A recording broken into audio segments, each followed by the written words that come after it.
When they have to admit to certain things, that means those things are exponentially worse than they're even stating. That's why we all must learn to sift the baby from the bathwater.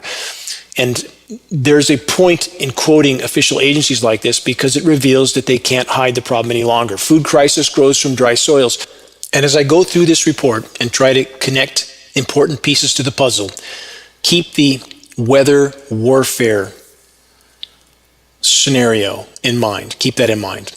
Drought is apparent across much of East Africa after seasonal rains in late 2018 and 2019 failed to deliver much needed moisture to the region.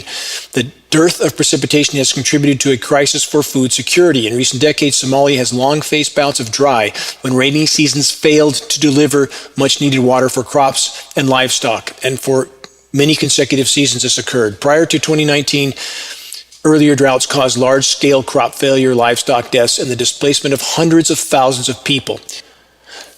FEWS Net reports that Somalia is expected to reach the, quote, emergency food insecurity phase. Now consider this recent headline.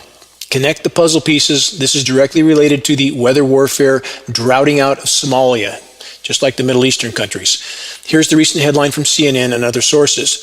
U.S. military mission in Somalia could take 7 years to complete. From that report, this week, President Donald Trump signed an executive order extending a presidential declaration of a national emergency concerning Somalia for another year, calling the Islamist insurgency plaguing that country a, quote, unusual and extraordinary threat to the U.S. Think about that. An insurgency in Somalia is threatening us here in the U.S. It's not threatening us. It's threatening, quote, U.S. interests, the looting, plundering, and pillaging of other countries. On that note, this parallel report from the Washington Examiner, quote, heartless but true, there's no reason for U.S. troops to be in Somalia. But there is, isn't there? It's about resources. Somalia has been one of the main fronts in the forever war known as the War on Terrorism. This has certainly been going on since 9/11. 9/11, the new Pearl Harbor, the license by which the power structure was given its blessing by the American population to go anywhere and do anything, because the population was programmed to believe that unless the military did this, they would be in danger here at home. And that is not the case. 9/11 was an inside job. It was the new Pearl Harbor to justify military aggression around the globe.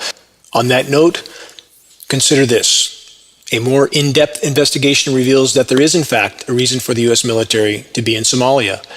Consider this headline. Massive uranium find in Somalia may exceed a quarter of the world's known reserves. Imagine that. Now, this piece to the puzzle. There must be a premise to justify U.S. military occupation of a sovereign nation, correct? Someone must be scapegoated as trying to steal their uranium first. Here it is, quote, U.S. says militants plot to supply uranium to Iran. What a surprise. Blame it on Iran. That's the target now. Now this headline from voiceofafrica.tv. Here's why Somalia is lying about al-Shabaab, that's the terrorist the U.S. refers to, selling uranium to Iran. A lie, all a lie, but used by the U.S. to help justify the occupation.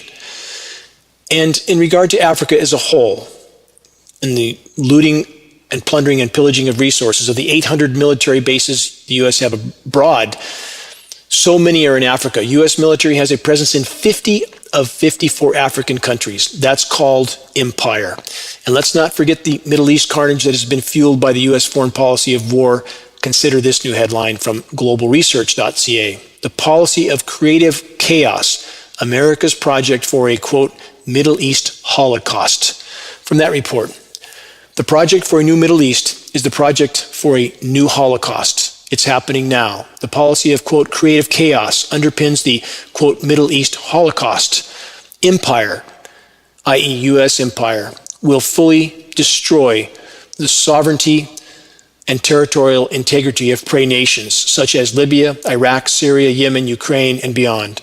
Genocidal, ethnic cleansing, mass murder, and destruction are described benignly as, quote, chaos and as, quote, creative. When will Americans be willing to face the truth? That's patriotism, by the way. A true patriot is willing to face reality and the truth and not blindly wave a flag. That's not patriotism.